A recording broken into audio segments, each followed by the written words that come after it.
हाँ, जो शासन अब लगा हुआ है, शासन मंथन कर रहा है। एक सवाल और सर, समस्या की तिथि घोषित नहीं हो रही है ना कि कब होगा, 6 महीने बाद होगा, साल भर बाद होगा या नहीं होगा। समस्या ये है कि दुविधा में बच्चे पड़े हुए हैं कि क्या करें। सीटों को जोड़ करके, क्योंकि विज्ञापन तो निकालना ही है शिक्षा सेवा चयन आयोग को आज नहीं तो कल, तो कोशिश ये हो कि शासन में एक बात रखी जाए कि इन सीटों को अगर जोड़ करके इसी विज्ञापन में अगर परीक्षा हो जाए तो ज्यादा बेहतर रहेगा। तमाम लोग ऐसा चाहते हैं। देखिए, प्रक्रिया आप फिर वो दोबारा हमको पूरी प्रक्रिया करनी पड़ेगी। Hey guys, good morning, welcome back to my blog. और आप लोगों ने मेरे अधिकतर ब्लॉग मॉर्निंग के देखे होंगे, बट ये वाला ब्लॉग मेरा इवनिंग का, नाइट रूटीन का होगा। बिकॉज आज सुबह से मैंने कोई ब्लॉग नहीं बनाया, मेरे पास बहुत सारा काम था। तो उसमें ना ये होता है, थोड़ा फ़ोन लगाओ, फिर ये करो वो करो, काफ़ी ज़्यादा लेट हो जाता है। तो टाइम भी नहीं था क्योंकि मैं लेट उठी थी। और श्रीजा यहाँ पे अभी है, ये ऑफिस जा चुके हैं, लंच करने आए थे। श्रीजा कह रही मेरे साथ ब्लॉगिंग करो, रुको। तो श्रीजा क्या है, कुछ खाया पिया नहीं है? हाँ, तो अभी श्रीजा को मैं थोड़ा सा दाल दी थी लंच टाइम पे, और वो अपना खा पी लिए। अब ये क्या करना है मुझे अपना, कि कैसे क्या मैनेज करूं। तो सबसे पहले मैं बालों में सिर्फ तेल लगाऊंगी, कॉम्ब नहीं करूंगी। बिकॉज ये श्रीजा कंघी देख के चिल्लाने लगी कि उसको कंघी चाहिए, पहली बात। दूसरी बात, बालों में जब भी तेल लगाओ तो उसको 10 मिनट के लिए मिनिमम आप छोड़ दो, क्योंकि तुरंत करोगे बाल तो बहुत ज़्यादा टूटेंगे। और मेरे बाल तो इस टाइम पे ऐसे निकल रहे हैं, पूछो मत। तो तेल लगा के छोड़ दूँगी मैं, बाद में ही कॉम्ब करूँगी जब करूँगी। क्या अंदर आओ श्रीजा, चलो चलो अंदर, चलो अंदर चलो। देखो तो लग जाएगी चोट। हम जा रहे हैं, बाय बाय श्रीजा, जा रहे हैं हम, बाय बाय। श्रीजा का बहुत मन है कि वो बाहर रुके बालकनी में। चलो अंदर आ जाओ, कैसे देख रही है। नहीं, चलो चलो। शाम के 5 हो रही है, मैं श्रीजा को सेरेलैक खिलाने वाली हूँ। बट उसके पहले उसको 3-4 चीज़ें ला के दे रही ताकि वो उसमें खेला करे, मतलब बिजी रहे। और सेरेलैक को मैं हल्का सा ठंडा कर रही हूँ। ये मैंने घर पे बनाया है, होममेड सेरेलैक है। अपनी पढ़ाई के साथ साथ मुझे श्रीजा का पूरा ख्याल रखना है, और इसलिए मैं शाम को ना इसको निकाल लाई हूँ। और ये जो फ्रॉक पहनी है ना, ये इसकी नानी ने, यानी कि मेरी मम्मी ने खुद से सिली है, बहुत ही क्यूट लगती है। तो अभी वो आई है घूमने, अब उसको ना सामने कुछ बच्चे दिख गए, उन्हीं को ढूंढ रही है। उधर नहीं जाते बिट्टू? हाँ, बस मुझे पता था तुम उधर ही घूमोगी। फ्रॉक सही कर लो, थोड़ी देर इसको वॉक करा देते हैं। और बाल में तेल लगाया तो कैसे लग रहा मेरा फेस एकदम। अभी इसके पापा के आने में टाइम है, तब तक वॉक कर लेती शिजू, है ना श्रीजा, है ना श्रीजा। इनके ऑफिस से आने का टाइम है 7:30 बजे, और ये साथ में लेके आए सब्जी, दूध। तो सबसे पहले इनके लिए चाय चढ़ानी होगी भैया। लौकी मैंने स्पेशली मंगवाई थी। यहाँ मैं खिचड़ी बना रही हूँ, इसमें हल्का सा हल्दी, नमक, हींग, लौकी, मूंग की दाल, अरहर की दाल, और थोड़ा सा टमाटर डालना है। अभी टमाटर अभी बच गया है। और साइड में मैंने इनकी चाय चढ़ा दी है। वैसे तो मैंने शाम की चाय के लिए हमेशा मना करती हूँ। और बताओ, चार्जर छू रही है, कहाँ हैं आप? पकड़िए। पर ये पता नहीं क्यों शाम को भी चाय पीते हैं, सुबह भी चाय पीते हैं। अशीजा पकड़ो, तुम्हारी नमकीन तो लाना भूल ही गई थी मम्मा, देखिएगा हम ला रहे हैं, गिराएगी वो। पानी ला रहे हैं, और ये श्रीजा की स्पेशल नमकीन, इसमें से निकाल के उसको खिला दीजिए 2-4 दाने। और ये सबसे ज़रूरी काम, गोलू 1 गिलास पानी। और जब तक मैं इनको पानी ना दूँ, कौन गिराया है यहाँ पे? श्रीजा, आप देख नहीं पा रहे थे? अरे तो कैसे देख लें यार, बहुत लापरवाह। हम सुबह से काम कर करके थक चुके हैं। एक बात बोल, है वो, फिर इसके बाद आके से गोदी में बैठ गई। ढक्कन क्यों खोले? तो खिलाएंगे कैसे बिना ढक्कन खोले? तो उसको क्यों दिए थे? हम दिए नहीं थे, वो हाथ मारती है। अरे बच्चा है तो क्या हो गया? तो साफ कौन करेगा? मैं कर दूंगा, उसमें क्या है। ये कैमरे के सामने बोले हम साफ करते, और उसके बाल भी खुल गए। तो वो निकाल के टांग दिया।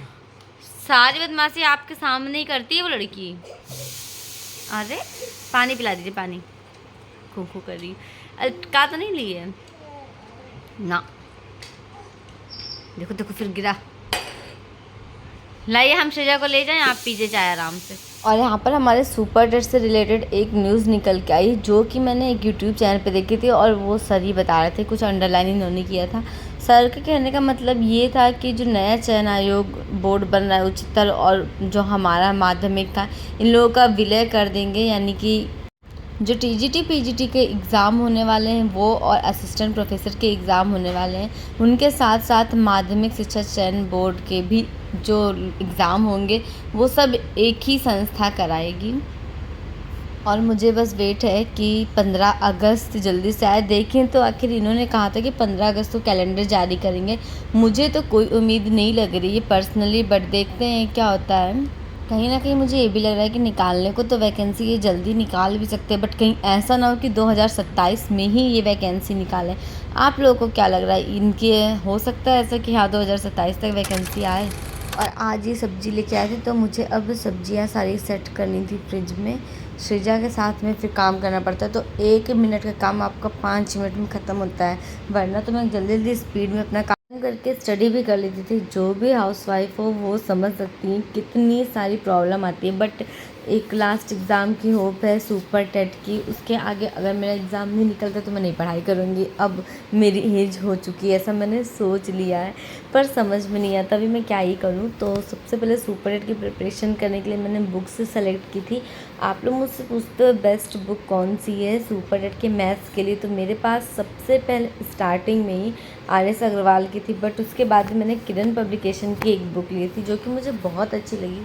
ये प्रमोशन नहीं कर रही मैं, बट किरण पब्लिकेशन की मैथ्स की बुक में था क्वेश्चन जो कि प्रीवियस ईयर के थे। 2 बार एग्ज़ाम हुआ है सुपर टेट का, एक बार रिटर्न वाला हुआ है और एक बार ऑप्शनल हुआ है। उसके बाद से एग्ज़ाम नहीं हुआ है। 69,000 वैकेंसी के बाद से वही वाली जो भर्ती थी उसमें पहली बार ऑप्शनल था कि आप टिक कर सकते हो पॉइंट वाला। उसके पहले रिटर्न एग्ज़ाम, मुझे लग रहा है वो तो काफ़ी ज़्यादा टफ रहा होगा रिटर्न का, बट चलिए कोई बात नहीं। अब की देखिए पैटर्न चेंज हो रहा है सुपर टेट का। ये बात सचिव जी ने भी कही है। बहुत लोग कहते हैं आप काम को कम टाइम दो, पढ़ाई को ज़्यादा टाइम दो। मेरे साथ ये दिक्कत नहीं कि मैं काम को कम टाइम दूँ, बिकॉज़ काम मुझे ढूंढ ढूंढ के बुला ही लेता है। अभी मैंने आलू दम बनाने के लिए छोटे वाले आलू ख़रीदे थे, और एक दिन मैंने आलू दम बनाया भी था जो कि बहुत ज़्यादा टेस्टी था। सो अगर आप जॉइंट फैमिली में ससुराल में और आपके पास बेबी नहीं है, तो फिर ऐसा आराम से हो सकता है कि आप अपने काम को जल्दी जल्दी ख़त्म करो, या 2-4 काम को निगलेक्ट भी कर दो कि चलो मुझे नहीं करना, मुझे पढ़ाई करनी उस टाइम पे। बट मेरी सिचुएशन एकदम अलग है, जो कि शायद ही आप लोग समझ सको। मुझे काम तो करना ही पड़ेगा क्योंकि हमारे काम कोई और नहीं कर सकता। मुझे ये सब कुछ मैनेज करना है, खाना बनाना, झाड़ू पोछा, बर्तन, उसके बाद सृजा को देखना। फिर जब सृजा सो जाती फिर मैं अपनी स्टडी के लिए बुक खोलती हूँ। और मैं सच बताऊँ बहुत ही कम, एक दिन में 2 घंटे या मैक्सिमम बात करो तो 2.5 घंटे से ज़्यादा पढ़ाई नहीं हो पाती है मेरी। ऐसा सिर्फ मेरे ही साथ हो रहा है या फिर आप लोगों के साथ भी होता है, मुझे तो कुछ नहीं समझ में आ रहा है। कभी कभी सृजा के ऊपर मैं इरिटेट भी होती हूँ, बट कुछ कह नहीं सकती। मुझे बहुत ज़्यादा पेशेंस दिखाना पड़ता है सृजा के साथ में, जितना पेशेंस मैंने शायद लाइफ में कभी किसी के साथ दिखाया हो। बहुत ही ज़्यादा कूल बनना पड़ता है, जो वो चाहती है उसके लिए वो सब चीज़ें करनी होती हैं। और कभी कभी मन करता है यार बस अब मैंने क्या कर लिया, मेरी लाइफ में क्या होगा। और मेरी कंडीशन देखो, मुझे सिर्फ यही लगता है कि जब तक इंसान की शादी ना हो, बच्चे ना हो, उसके पहले उसको जॉब ले लेनी चाहिए, क्योंकि शादी के बाद जॉब लेना थोड़ा सा टफ़ होता है अगर आपकी कोई सपोर्ट नहीं कर रहा है। बट अगर सपोर्ट कर रहा है तो शादी के बाद तो अब भी जॉब ले सकते हो, बट बच्चे होने के बाद में तो बिल्कुल भी नहीं। आपका खाना पीना पढ़ना सब कुछ बच्चे के अकॉर्डिंग होता है, कोई टाइम सेट नहीं हो पाता है। मैंने कई बार सुपर टेट के लिए, साइको वगैरह के लिए बुक्स ली और पढ़ने के लिए बैठी भी, बट सृजा जग गई। और उस टाइम में मेरा था कि चलो 2 घंटे मैं एक सब्जेक्ट को दूंगी, बट उसके जगने के बाद में मेरी पढ़ाई वहाँ पे बंद हो गई, बिल्कुल भी नहीं पढ़ पाई। फिर पता है मेरा मूड ऑफ हो गया और मैंने आज बिल्कुल ही नहीं पढ़ा। मुझे समझ में नहीं आता ऐसा सिर्फ मेरे साथ हो रहा है कि क्या हो रहा है, इतने निगेटिव वाइब्स आती है कि पूछो मत। मैं जानती हूँ, मैं मोटिवेशनल वीडियोस बनाती हूँ, बट मेरी लाइफ में मुझे ऐसा लगता है कि जो मेरे साथ हो रहा है मैं वो शेयर करूँ, ना कि ज़बरदस्ती किसी को ऐसे फर्जी का अपने तरफ से ये बताऊँ वो बताऊँ। तो आज का दिन तो मेरा शाम को मैंने बहुत ज़्यादा मोटिवेट होकर सोचा था मैंने कि हाँ चलो स्टडी करते हैं, कुछ ऐसा करते हैं जो मेरा दिन थोड़ा सा तो प्रोडक्टिव हो, बट नहीं, कुछ भी ऐसा नहीं हुआ। और श्रीजा अभी भी अपने पापा के पास नहीं जा रही है, वो बहुत ही कम उनके पास रहती है, ज़्यादातर तो मेरे साथ ही रहती है। आप देख सकते हो मैं काम कर रही हूँ तब भी उसका पकड़ना रहता है। इनके पापा घर पे हैं बट मैं ही पकड़े हुए हूँ। तो ये सारी चीज़ें भी मुझे बहुत ज़्यादा परेशान करती हैं, यूँ समझ लो। मेरा बस मन करता ना कि क्या ही करूँ अपनी लाइफ के साथ। कुछ ऐसा हुआ नहीं मेरी लाइफ में। इन फ्यूचर ये भी डर बैठा है कि अगर मेरी जॉब लाइफ में कभी नहीं लगी तो क्या मैं बस यही सब करते रह जाऊँगी, मेरी लाइफ तो ख़त्म हो जाएगी।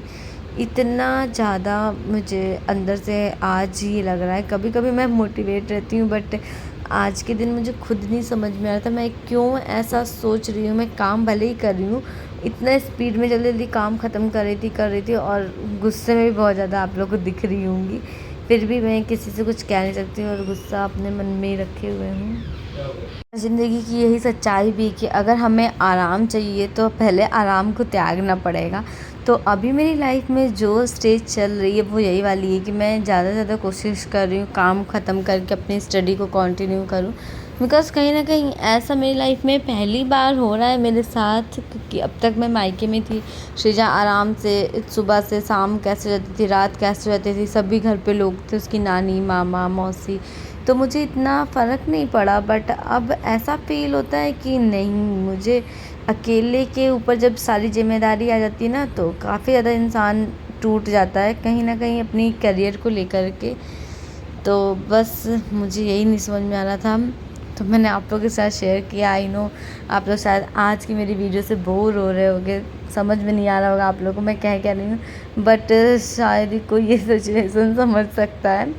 तो खैर छोड़ते हैं। अब मैं अभी सारा काम निपटा के नीचे भी ले जाना है, श्रीजा को थोड़ा सा वॉक भी कराना है खाना खाने के बाद में। और मेरी वीडियोज़ अगर आपको थोड़ी बहुत भी अच्छी लगती हो ना तो प्लीज़ चैनल को सब्सक्राइब करिएगा, क्योंकि बहुत दिनों से मैं 60K का ही टारगेट बना रही हूँ। 1 लाख का तो बनाया ही नहीं मैंने, बट वो भी नहीं कंप्लीट हो रहे हैं। तो मुझे लग रहा है ना थोड़ा थोड़ा कि नहीं अब कंप्लीट हो जाने चाहिए। आप लोग अपने फ्रेंड्स के साथ भी शेयर करिएगा। तो अभी हम लोग आए थे खाना वाना खा के वॉक करने, ये श्रीजा को लेके ऊपर गए हैं, पीछे पीछे से मैं चल रही हूँ। अभी यहीं पहुँचे आप? आए मुझसे तो थोड़ा पहले ही निकल लिए थे। फिर बोतल फेंक दीजिएगा नीचे ही, पता नहीं किसकी होगी। छिपकलियाँ तो जीवी पे ऐसे देखती हैं कि कूद ही जाएंगी भैया। ओए थक गई एकदम से। क्यों क्या?